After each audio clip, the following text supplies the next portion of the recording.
Thank you. So, did everybody hear everything up to that point? Okay. Welcome, and we're good to see everybody. And sorry we're running late, but that's the way it is around here. We want to get started. The first thing I want to ask for is, are there any bills that need to be requested? Today is the last day for the committee to request a bill draft. Any other bills to be introduced? Okay. I want to, let me just do some real quick announcements. Again, on the 11th of February, mark that on your calendar. 11th of February is the Military Appreciation, Armed Forces Appreciation Day. And then, okay, we have some other deadlines. Just kind of look at your calendar and keep track of those. And if there's something that affects us from what we're doing, I'll mention that. And Carly will keep us straight on that. So thank you. We have a speaker with us today, and I really appreciate Representative Proctor being willing to speak to us. Go ahead and come on up. He is going to speak to us on the 5th Annual Veterans Strategic Summit that was held this past summer. So, floor is yours, sir. Well, thank you, Mr. Chairman. Thank you, members of the committee. It's an honor to be here to talk to you. I feel a little strange because a lot of you were at the event that I'm about to talk about, so feel free to correct me as I go. But about 6 years ago, Representative Croft, the majority leader, he started a kind of an annual event, which was the Veterans Summit. It's had several names. Right now it's the Strategic Summit.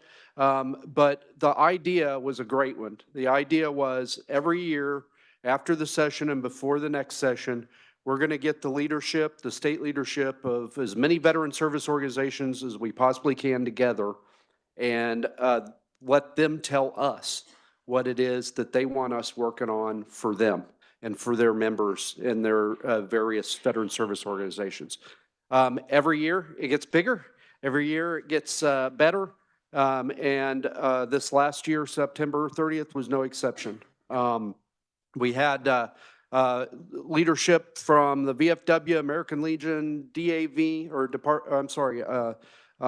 Disabled Veterans of America, and the Vietnam Veterans of America. Too many groups to mention them all that came here for this one-day summit.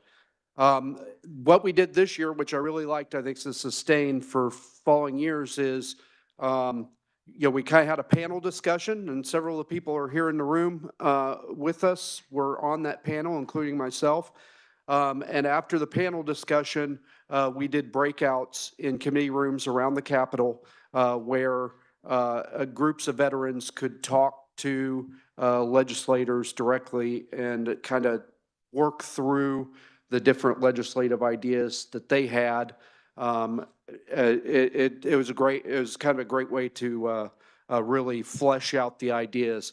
Then all the breakout groups came back together, and each group briefed the policy ideas that they had. Not surprisingly, several of the breakout groups had the same idea. So we consolidated that list. And then we asked all the people who were there, all the veterans that were there, to vote on which ideas they liked most, that they thought were the highest priority. Because, as you know, we get 90 days a year, and we can't work on everything. So we wanted the veterans to tell us, these are the things that we absolutely have got to get done for veterans in Kansas. And so I'm going to go through that list. I'm going to talk a little bit about what we've done and where we are now on that list, and I think you all have a copy of it. This is not every idea. This is just the top 5. There were probably 30 policy ideas. Some of them got 1 vote. Some of them got all the votes. And so these are the top 5 to come out of the summit. The first one was disabled veteran property tax relief. That was the #1 issue for veterans. We've been working on that one for a while. All of the last biennium, we worked on a bill 2036 that then turned into part of conference committee report for House Bill 2096. Through that process, we kind of got all the stakeholders involved in it and refined the idea. It started out as a exemption for everybody 50% or more disabled on a kind of graded scale based on how disabled you were. The challenge with it was that it was a kind of beforehand exemption, and the cost was going to be borne by the counties, the cities, and the schools. Which especially in places like Leavenworth County, where I'm from, Geary County and Riley County, where Fort Riley is, and then not so much in Sedgwick because it's a much smaller percentage of the total population. There was a lot of consternation about that idea. And so through the process of that biennium, we were able to kind of restructure the bill. So it was a rebate from the state. So the veteran would pay their property taxes and then they would file for a rebate of those taxes at the end of the year. What we ended up sending the governor, which got vetoed because it was packaged with some stuff that none of us liked, was two separate measures. One of them was called the Veterans Valor Act. And the way it went to the governor, and I'll talk about kind of the current incarnation in a minute, but the way it went to the governor, anybody who was 100% permanent and total disabled or totally disabled due to unemployability, which is a special category that the VA recognizes, would be eligible for a 75% exemption of their property taxes, which was paid as a rebate, which came out to about $18 million. And then there was another measure to cover 50% disabled and seniors, and that was a property tax freeze. I think it was frozen at the 2022 level, and anything that 50% disabled or more, or a senior 65 or older paid above that 2022 level, they could get as a rebate from the state. That bill went to the governor in House Bill 2096 as part of a conference committee report, but it was bundled with some other stuff that she didn't like, and she vetoed it. And we sent it to her. It was literally the last vote on the last night of the veto session. So we weren't able to come back and override that veto. We did end up coming back for a special session, but the way the rules work, a special session is a new session. You can't work on bills from the previous session. So we weren't able to override that veto. This year I've sponsored a bill and filed a bill that a bunch of you are signed on to, House Bill 2005, which is the Veterans Valor Act Plus. It's very similar to the one that we sent the governor last year, but this time it also includes 100% disabled, because 100% disabled and 100% permanent and total are two different things in the CFR, in the federal regulations. So we are also going to pick up the 100% disabled, which raises the price tag to about $21 million, and it's still a 75% exemption. That bill has a hearing in the tax committee next week. I would welcome all the co-sponsors and anybody else who wants to, in the gallery here or here, who wants to testify in that bill. Go to the tax committee website. There's an email where you submit written testimony, tell them you want to come testify in person, and then join us for that committee hearing, because I think that they need to hear from veterans that this is needed. And I'll save my powder on why it's so needed for the committee hearing. I'll just say we're trying to keep veterans in this state, and right now we're hemorrhaging veterans. But every year, 3,000 veterans separate from our military installations here in Kansas, and the vast majority of them go to Texas and Florida because they have property tax exemption, and we don't. So we want to hang on to that talent. The next legislative priority that the veteran service organizations gave us was they would like us to pass a law to allow for charitable electronic gaming in the facilities of veteran service organizations as a way for them to raise money. These are all volunteer organizations. whether it's the VFW, American Legion, DAV, they're all volunteer organizations. And a lot of them have buildings that they have to maintain. They've got memberships that they have to maintain. They do a lot of good for the veterans of their community, from, helping a veteran that can't pay the bills, with their electric bill or whatever, to, when a veteran dies, taking care of their family, making sure that they're okay. That costs money. And there aren't a lot of revenue streams for these veteran service organizations. They get membership dues, but they are part of a national organization, so a lot of those dues go to the national organization. So they're always doing different fundraising activities to try to provide the funds to take care of the veterans and families in their area. And if you're a VFW in Leavenworth, post 56, which is my home post, or at Riley, or at Manhattan or Junction City, or one of the surrounding communities for Fort Riley, it's expensive because there's a ton of veterans there, and they're looking for another revenue stream. And so they asked us to take a look at that. I don't have a bill in the works right now for that one, but I'm definitely going to take a look at that for next year, and I'd love help from anybody who wants to help. The next policy item was also about retaining veterans in the state, just another thing that we can do to incentivize veterans to stay here. They wanted us to exempt at least 2 vehicles from property tax. Right now, we do that for active duty. And so if you're an active duty service member, you get 2 vehicles exempted from property taxes if you register them here in Kansas. But the second that you take off the uniform and you're a veteran, not a service member, you lose that benefit. And a lot of these other states we're competing with, Texas, Florida, Nevada, Alaska, they do have this benefit. And so this is just another way to get at that, keeping those folks here.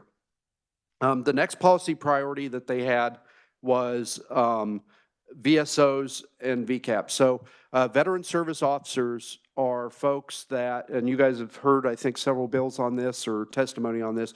Veteran service officers help veterans and service members through the process of applying for disability with the Veterans Administration, or Veterans Affairs, which is Byzantine, to say the least, right? So you really do need somebody who's an expert on this to navigate the process. So go through your medical records, fill out the paperwork.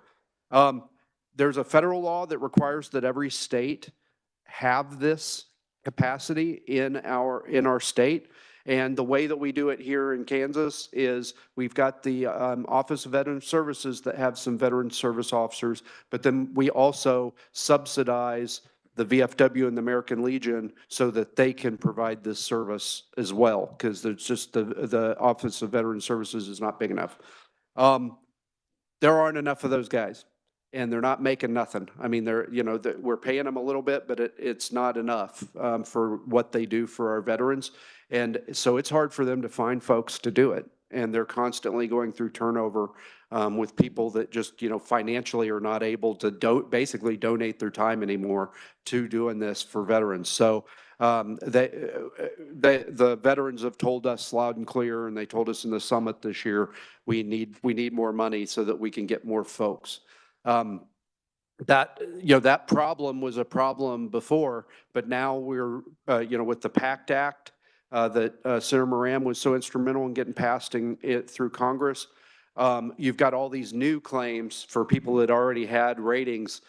So there's a whole new round of people that are going to veteran service officers trying to get claims done under the PACT Act, and they're having challenges meeting the demand, and so they would like some more help with that. And then the final priority that they gave, it wasn't the final priority, but the final one on this list, because they had like 30 priorities, but the last of the top 5 here is exempting active guard and reserve military pay from income taxes here in Kansas. And you might be thinking, well, golly, we've got, tens of thousands of service members in our state at, Fort Riley, Fort Leavenworth, McConnell. How can we afford that? It's not going to cost you anything because they're not Kansas residents right now. We have there's a law, it's called the Servicemen Civil Relief Act, that says that a service member can just pick what state they're from. And I'm sure it's a complete coincidence, but they all pick Texas and Florida because they don't have an income tax either. So if we want these folks to be Kansans while they're here, so that maybe they feel a little more strongly about Kansas when it's time for them to retire and maybe they come back here, this is a great, essentially free way to do it, is exempt income taxes here. So when they come through, they become Kansas residents instead of being Texas or Florida residents. And if you combine it with all these other benefits that we already have, like the 2 cars being exempted from property taxes and some of these veteran things that I'm hoping we're going to get done, you're incentivizing people to stay here. The cost for it is about $4 million. And the reason it costs something is the active and the guard and the reserve service members. When they are on drill or on their 2-week AT, or if they're called to active duty, they're paying income taxes in Kansas right now. And so there is a cost because you're going to be exempting their pay as well. But I mean, these folks, the stuff they do for our state, I mean, even more than the active duty service members, the guard is being called all the time to do, everything from disaster relief to during COVID, they were moving tests and moving medical equipment for us. In my opinion, it's the least we can do for these folks to thank them for their service. But I have a bill. I had a bill last year to do this that stalled in the House Tax Committee. And the way the bill was written, very simply, the pay that you get for military service is exempted from Kansas income tax. There were some concerns on the House Tax Committee that I think the quote was, "Why are we giving generals a tax cut?" Which I kind of drove me nuts because they're not getting a tax cut because they're not paying taxes in Kansas. They're residents of Texas or Florida. But to address that concern, when I refiled the bill this year, it's now House Bill 2036. Ironically, I've ushered 2036 through the building again. It exempts pay. It works exactly like combat pay. It exempts from income taxes the pay of an active guard or reserve service member up to the rate of the highest ranking enlisted rank, which is an E9 Sergeant Major. And so if you're a general officer and you're making more than an E9, whatever you make above what a Sergeant Major makes would still be taxable. So I'm hoping that addressed the concern sufficiently that we'll be able to get that done this year in tax. We don't have a hearing date for it yet, but I'm working with Chairman Smith to hopefully get it on the calendar. I'm going to stop there, Mr. Chairman, and I'm open to answer any questions that anybody has. I would just say thank you for what you all do in this committee to take care of our military and veterans, and thank you for for the veterans room. Thank you for your service, and thank you for continuing to listen to and serve our veterans here in Kansas. Thank you. I really appreciate you coming and sharing this with us. Representative Hoskins. Thank you, Mr. Chair. Thank you, Representative Proctor, for being here today. One of my very favorite things about this committee is the bipartisan nature of our unwavering support for our active duty military and veterans in this committee. And on that note, I do want to offer my condolences to the Black Hawk crew that we last night and all Kansans. I know that's weighing heavily on our hearts today. And from my favorite veteran, he's asked me to remind our committee that this day in 1968, the Tet Offensive began in the Vietnam where many American soldiers gave the ultimate sacrifice. So keep those folks in your heart today as well. I do want to remind everybody, you've mentioned multiple times about the co-sponsors on this bill, and I want to remind all the veterans in the state of Kansas that House Democrats have been in support of this property tax relief. In fact, we voted yes unanimously on House Bill 2036 in March 29th of 2023. And back to the question of co-sponsors on House Bill 2005, my very favorite veteran, who I talk about a lot in this committee and on the House floor, he texted me after the bill came out and he said, I see that no Democrats support this, and I'm surprised and sad that you didn't support it. So my question is, was there any opportunity for Democrats to co-sponsor House Bill 2005? Why or why not? Well, I apologize for the oversight. I was in a hurry to get the thing in, and I had the emails for the caucus. And so I just blasted it out and asked people to co-sponsor. So I did not avail you of the opportunity, and I apologize for that. Okay, thank you so much. I appreciate that. Any other questions from the committee?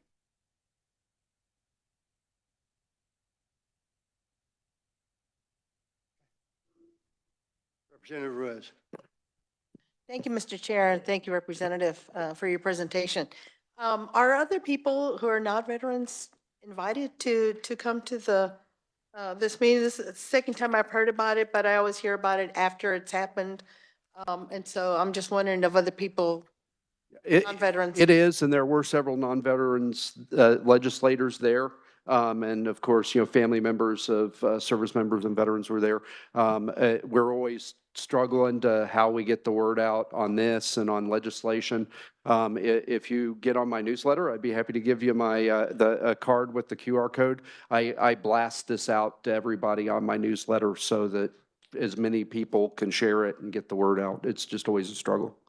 Follow-up, Mr. Chair. Thank you, Mr. Chair. I know Representative Croft has all of our emails, just because of the nature of his position. And if he's the one that started this, I think he could be able to send it out, or at least to everyone on this committee for sure. I'll be happy to share Appreciate that that. with him, Representative. Thank you. Any other questions? I know that just kind of a side note, as I hear these bills, I remember paying Kansas tax when I lived in North Carolina at Fort Victory now. I remember paying Kansas income tax or Kansas tax while I was in Mannheim, Germany, and then Vilseck, Germany. We're still paying Kansas tax. And we, when I got out, we stayed in North Carolina. Now, I might get shot confessing that, but that's exactly what you're talking about, is the veterans are leaving. And we've got to do something about it, because I believe we owe it to them. I heard did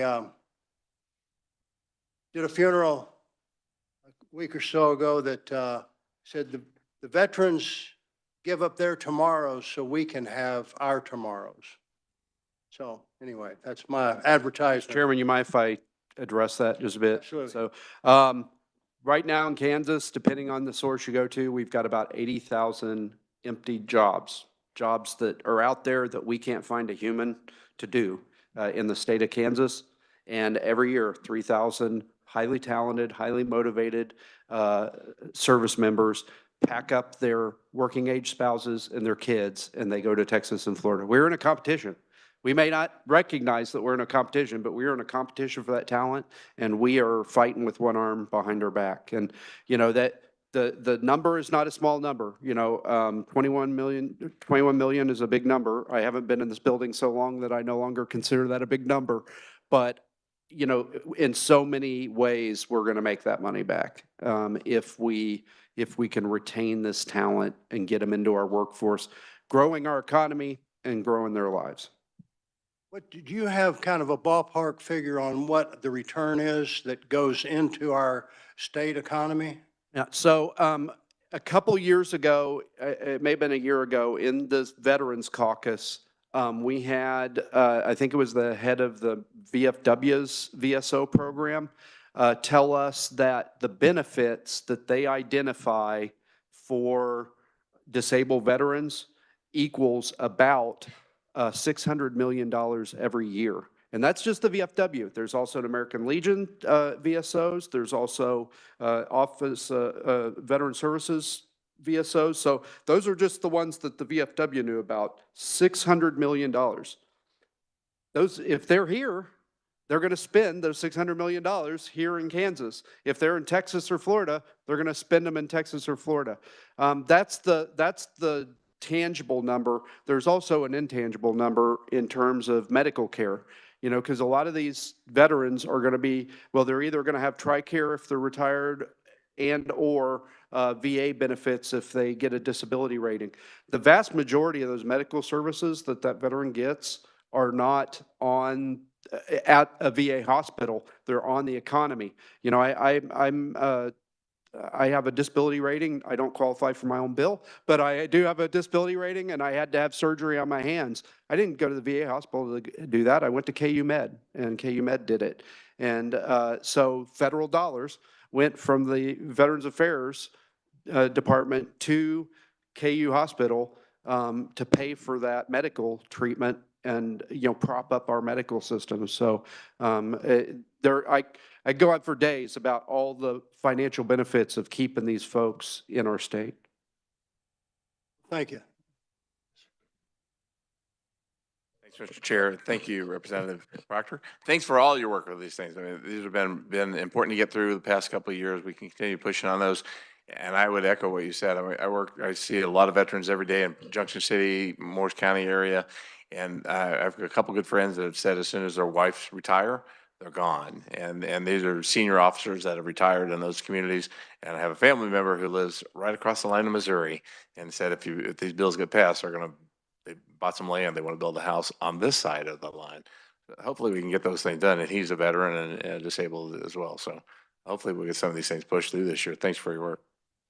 Mr. Chair, if I could, I live right on the Missouri River. I can darn near throw rocks at the bridge into Missouri.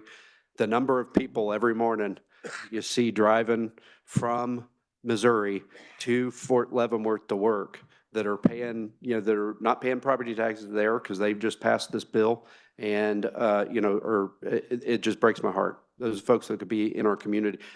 Meanwhile, the city of Leavenworth is like in the bottom 13 in the state for population growth. We have negative population growth, and I can see them. They're right over there on the other side of the river. So, yeah, we got to retain this talent. Anybody else have any thoughts or comments? Yes, Representative Hill.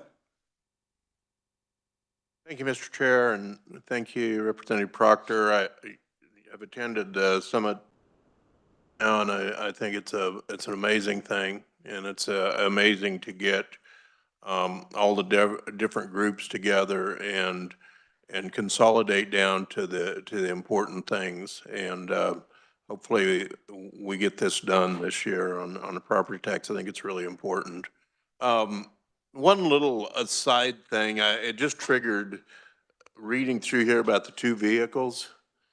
If you are a disabled veteran and you have qualified for a handicapped plate, it's interesting that we talk about two vehicles, but you only get one vehicle. Do you know why that is, or has anybody ever tried to change that so that they can get two handicap plates? I'm not aware of any effort to get two. We did have a bill a few years ago that we're still kind of uncoiling from, that separated disabled veteran plates from disabled veteran plates with the mobility disabled handicap symbol on them. That did not go smooth. I will say candidly, but it was a lot worse when we started with it. It was just you had to be mobility disabled to get a disabled veteran property or disabled veteran tag, and that was not going to go over in Leavenworth or probably any other county.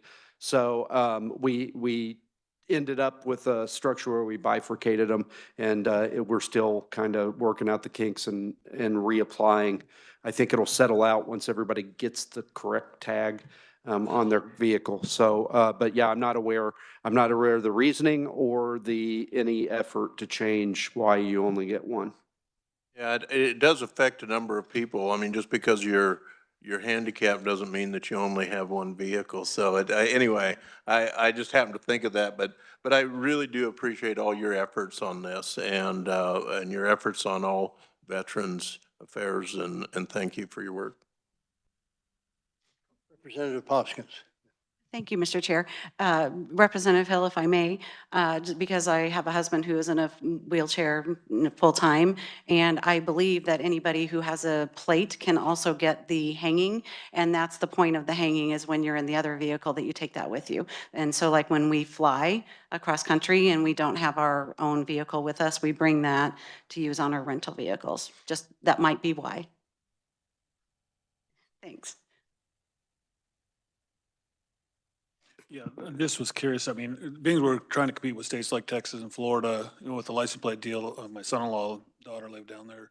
Florida does issue them 2 tags for 2 vehicles. So is that something that we might be looking at, trying to get that put in so that we have the 2 permanent tags on the vehicles? Is that what we're trying to look at with part of this? Yeah, yes, we don't have a bill right now. I just got maxed out. And I'll be looking for plenty of help if somebody wants to help with it, and I'd be happy to support it. But I've got a committee, and so I just ran out of time. And so I'm hoping to come back next year and work on if we get the disabled veteran property tax done finally, come back and work on that issue next year. Hey, are there any other questions for the speaker? Yes. Not on topic, but since we have 2 representatives from Junction City, I'd just like to recognize the JAG-K group has come here today to kind of watch what's going on and learn the process here. And I'd just like to recognize them. Absolutely. Do you want to go ahead and introduce? You guys want to stand up? I don't know names, but Mr. Woods here may introduce him.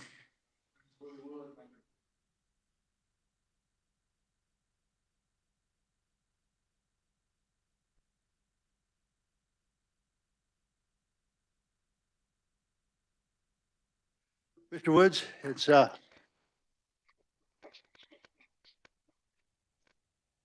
welcome. It's really good to have all of you all here, and we really appreciate it. Hope you enjoyed today and seeing the building and seeing how this goes on.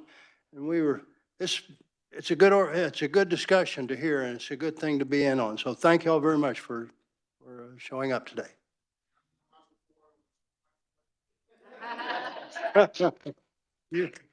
We'll work on that for you. Okay. Representative Butler has an announcement. I just have an announcement. On Monday, we've got the veterinarian. Veterans, yeah, well, I don't know, there may be some veterans who are veterinarians now. I mean, so that's okay. Yeah, the Veterans Caucus on Monday. We have Jim Bodenheimer is going to be here. He's the National Executive Director for the First Responders to come and talk. And so it's 12 to 1 in room 218 across the hall. And so we hope to see all of our Veterans Caucus there. Thank you. And we are lining up more speakers. So if you have somebody that you have an idea of that could come and speak that would be interested in, please let us know. Thank you, sir. Appreciate your information. Thank you, Mr. You've Chairman. done a lot of hard work on this. Thank you. Thank you. It's an honor to serve.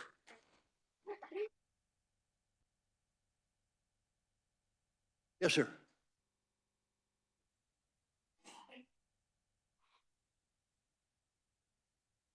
Thank you, Mr. Chair. Just to follow up on a comment that Representative Proctor made regarding the amount of money that's brought in through disabled veterans, the VFW brings in what they do around 600 million, but statewide for all disabled veterans, it's over 2.5 billion. So That's quite a bit, isn't it? I don't think people realize how much comes in because of our veterans. So. Mr. Kelly. Thank you, Mr. Chairman. I want to amplify something Representative Proctor talked about on the property tax residential rebate. The fiscal note is $21 million. Ms. Smith from Department of Revenue, whose people do the fiscal notes, they have a really hard job. So I don't want this to take my comments as a shot at her or her people. But I'm really skeptical of that $21 million. Veterans as a group have a high ownership rate because the Veterans Administration has a mortgage benefit for veterans. But I have looked high and low for homeownership rate for disabled veterans and specifically 100% disabled veterans. I have not been able to find that data anywhere. I do know that many 100% veterans are in skilled nursing facilities and they wouldn't have a house. Many of them are in domiciliary in Veterans Administration facilities. In fact, I queried the VA last year about how many domiciliary beds they had at Leavenworth and Topeka. I was trying to get, back into this number. There's about 10,700 100% disabled veterans in Kansas, about 10,700.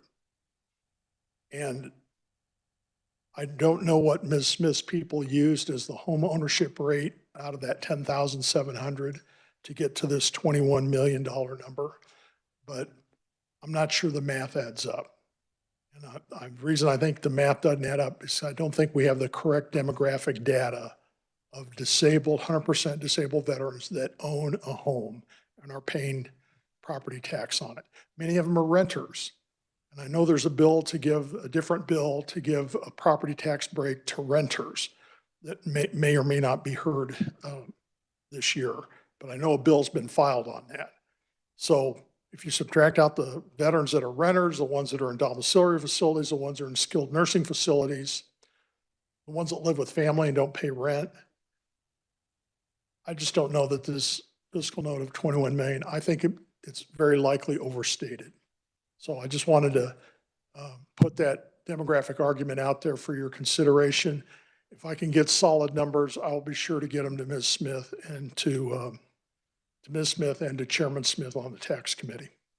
Representative Proctor may have some information on that later. You can check with him later on it.